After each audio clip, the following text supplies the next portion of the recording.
اگر وہ بندہ مطلب ہے کہ یہ بولے کہ نہیں سب سے بڑی غلامی روزگار نہیں ہے، تو میں انشاءاللہ تعالیٰ وہ جو مجھے جرمانہ بولے گا میں انشاءاللہ میں دوں گا، نہیں تو پھر وہ مجھے بڑے سے بڑا بھی کوئی اگر آ جائے، میں چیلنج کرتا ہوں اس بات پہ کہ سب سے بڑی جو غلامی ہے نا وہ بے روزگاری ہے۔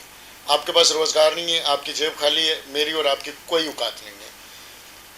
میں اسی چیز کو جو نا یہی بادشاہت ہے، اور اسی جو غلام قومیں اور آزاد قومیں، یہ سیاسی معاملات، ہمیں ان چیزوں سے غرض نہیں ہے۔ میں کہتا ہوں ٹھیک ہے آپ جو بھی باتیں کریں، لیکن کم سے کم جب وعدے کریں تو ان وعدوں کا کم سے کم پاس تو رکھیں۔ یہ 22 کروڑ 25 کروڑ آنے والی نسلوں کا ملک ہے، یہ میرا نہیں ہے کہ میرا خالی اکیلے کا یہ ملک ہے، یہ آپ کا نہیں ہے، کسی اور کا نہیں ہے کہ میں بس فکر کی میں اب اس میں ابھی کیا کروں، مطلب ہے کہ میں کچھ نہیں بھی بول سکتا، میرے اختیار میں نہیں ہے۔ میرے اختیار میں اللہ تعالیٰ نے جو رکھا ہوا ہے وہ اللہ کا شکر ہے، وہ میں کرتا ہوں، وہ صدقات ہیں۔ اللہ کا غصہ بھی ہے اور پاکستانیوں سے بھی اللہ ناراض ہے، یہ بھی بہت بڑی حقیقت ہے۔ لیکن ہم لوگ جو نا وہ آرٹیفیشل زندگیوں میں کھوئے ہوئے ہیں، ہم حقیقت کو جاننے کے لیے تیار ہی نہیں ہیں۔ اور یہ جیسے کچھ عرصے سے آپ دیکھ رہے ہیں کہ اللہ تعالیٰ کے عذاب، کبھی سیلاب آتا ہے، کبھی جانور مرتے ہیں، کبھی ٹڈی دل آتا ہے، کبھی یہ کرونا آ جاتا ہے، پھر ابھی مطلب ہے کہ ابھی بارشیں آئی ہیں، فصلیں پھر تباہ، یہ کیا ہے، یہ اسٹرکچر ہمارے تباہ ہو گئے، روڈ ہمارے تباہ ہو گئے، بارشیں، یہ یعنی بجائے اس چیز کے اوپر توجہ دی جاتی، یہ سیاستدانوں کا جو کام تھا نا وہ یہ تھا کہ اس چیز کے اوپر توجہ دیتے۔ آیا کہ انہوں نے اپنی لڑائیاں تو ضرور لڑی ہیں، کاش کہ اللہ کرے کہ ان کو جو نا قوم کی بھی سمجھ آ جائے، یہ قوم ہوگی، یہ جمہور ہوگی تو انشاءاللہ جمہوریت بھی سلامت رہے گی، سب سلامت رہیں گے، اللہ سب کو سلامت رکھے۔ ہمیں بھی اگر ہم اپنی سلامتی کی دعا کرتے ہیں تو ہم پورے پاکستان کی سلامتی کی دعا کرتے ہیں۔ میرا تو نعرہ بھی یہی ہے، دعا سے شروع ہوتا ہے، سب کا بھلا، سب کی خیر، پاکستان زندہ باد، فکر انسانیت، فکر پاکستان۔ آئیے ماسٹر محمد یوسف، اب تو بولوں گا میڈ ان پاکستان، کیونکہ ہر کسی کو اپنے اپنے گھر کی فکر ہوتی ہے، تو میرا خیال سے فکر تو سب کی ہے، اور میرا گھر میری جنت، میرا گھر پاکستان، اور میری پہچان پاکستان، میرا ورلڈ فادر میرا پاکستان۔ نہیں اگر کسی کا تو بتائے کہ نہیں ہے، الحمدللہ۔ آپ کی ایک فوٹیج بہت وائرل ہوئی تھی جس میں آپ مختلف جانوروں کے صدقات دے رہے ہیں، تو اس بارے میں آپ کیا کہیں گے؟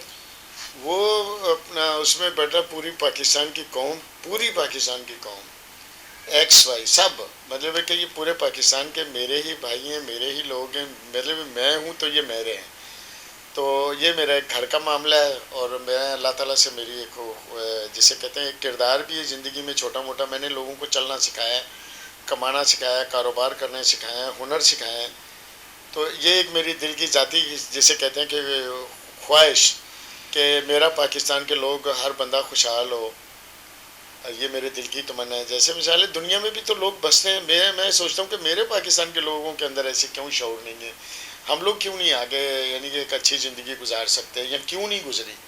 تو اگر ہم مثال کے طور پہ زندگی میں اگر غلطیاں ہم سے ہوئی ہیں، ہمارے بڑوں سے ہوئی ہیں، چھوٹوں سے ہوئی ہیں، جس سے بھی ہوئی ہیں، کوئی ٹھیک ہے، ماضی مر گیا، آگے حال اور مستقبل اگر اچھا ہم سوچ لیں یا اس پہ عمل کرنا شروع کر دیں تو میرا خیال ہے زندگی بڑی اچھی بن سکتی ہے، جس کا نام ہے جو میرے جو خواب، میرے خیال، روشن پاکستان، خوشحال عوام، اور وہ سارا کچھ روزگار سے ہے بیٹا، یہی بات ہے ساری، لڑائی بھی یہی ہے کہ اللہ کرے کہ روزگار سب کے چلیں اور سب رچ کے کھائیں، خوشیوں سے کھائیں۔ اور آج جو ہمارا پاکستان ہے، اگر میں آج سے 5 سال پیچھے چلے جاتا ہوں تو آپ کو بھی پتہ ہے کہ ان دنوں میں بازاروں میں کتنے رش ہوتے تھے، پاؤں رکھنے کی جگہ نہیں ہوتی تھی۔ آج جائیں تو بازار بھی مطلب بازار بھی خالی، امیر پریشان، غریب پریشان، ہے یا نہیں ہے؟ یہی بس ایک فکر، اور میرے بس میں نہیں ہے کچھ بھی، دعا ہے، وہ اللہ کا شکر ہے، دعا اور صدقہ یہ اللہ نے توفیق دی ہے، کر لیتا ہوں۔ شروع میں جب آپ نے یہ عوام، معیشت اور فلاح بہبود کے لیے کام شروع کیا تھا تب آپ فرد واحد تھے، اب آپ کے ساتھ میں دیکھ رہی ہوں کہ قافلہ شامل ہو گیا ہے، تو یہ اس طرح اس سفر کے بارے میں کیا کہیں گے؟ کتنی جد و جہد ہوئی اور کس طرح لوگ آپ کے ساتھ آ کر ملتے تھے؟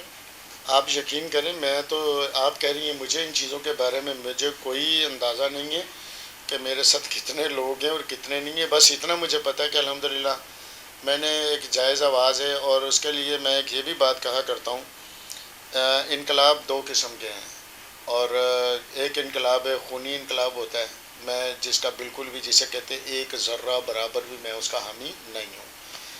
ایک انقلاب ہے امن کا انقلاب، اور اس کی میری ذاتی ایک سوچ ہے، امن کا انقلاب، معاشی انقلاب، نہ کسی کی جان جائے نہ کسی کا مال. یہ مطلب اسی کے اوپر سوچنا پھر مطلب بڑی عجیب و غریب قسم کی بات ہے کہ میں یہ، اور انشاءاللہ میں امید کرتا ہوں کہ اللہ تعالیٰ ان کو توفیق دے، جتنے ہمارے بڑے ہیں جو ذمہ دار ہیں ہمارے ملک کے. اور میرے خیال سے اگر یہ کرنا چاہیں تو کوئی کام مشکل نہیں ہوتا، اگر انسان کوئی نیت کر لے کسی چیز کی. انسان ہے، چوٹ لگتی ہے زندگی میں، اٹھتا ہے بیٹھتا ہے گرتا ہے، یہ قوموں کا مسئلہ ہے. یہ میں چاہتا ہوں کہ اللہ کرے کہ میرے وطن کے اندر بھی امن سے جو نا سارے معاملات ہو سکتے ہیں اگر کوئی کرنا چاہے تو. اور اگر اللہ کرے کہ جیسے آپ کے اللہ آپ کی زبان بیٹا مبارک کریں کہ اگر میری پاکستان کے لوگ میری بات سننا شروع ہو جاتے ہیں یا اس کو سمجھتے ہیں کہ یار یہ بندہ کیا چاہتا ہے اپنے ملک اور قوم کے لیے. یوسف پاکستانی امن کا انقلاب چاہتا ہے، معاشی انقلاب چاہتا ہے، نہ کسی کی جان جائے نہ کسی کا مال، روشن پاکستان، خوشحال عوام. یہ یوسف کی سوچ ہے اور یہی یوسف کا خیال ہے، یہی یوسف کا منشور ہے. اور ہندو مسلم سکھ عیسائی سب کو میرا سلام. یوسف پاکستانی میرا نام. اور السلام علیکم پاکستان زندہ باد. جی ناظرین، آج ہم نے آپ کی ملاقات ماسٹر یوسف پاکستانی سے کروائی. آپ نے دیکھا پاکستان کی قوم کے لیے، ان کی فلاح بہبود کے لیے ان کا جذبہ کس طرح سے ہے. اگلے پروگرام تک کے لیے اجازت دیجیے. کسٹمز واچ کے چینل کو لائک کریں، سبسکرائب کریں. کیمرہ مین جاوید علی کے ساتھ ڈائنا مینول کراچی.